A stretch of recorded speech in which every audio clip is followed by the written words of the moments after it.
Saudara Komisi Pemberantasan Korupsi berharap pembahasan RUU perampasan aset dapat segera digulirkan oleh pemerintah dan juga DPR.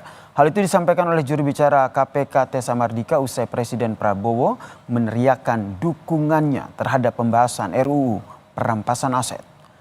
Juru bicara KPK Tessa Mardika Sugiarto mengatakan pembentukan undang-undang perampasan aset membantu lembaganya memberantas kasus korupsi di Indonesia. Menurut Tessa, RUU perampasan aset juga dapat digunakan secara efektif oleh KPK dalam memulihkan aset yang telah dikorupsi.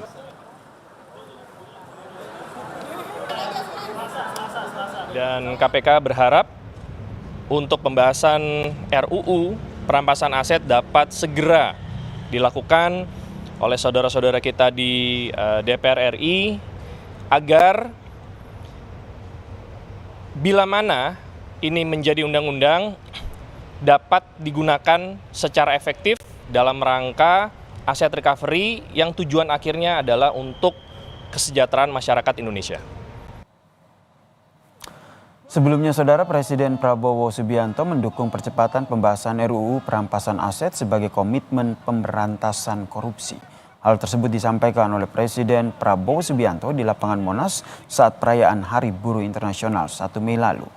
Prabowo menyebut tidak akan berkompromi dengan koruptor yang tidak mau mengembalikan hasil kejahatannya.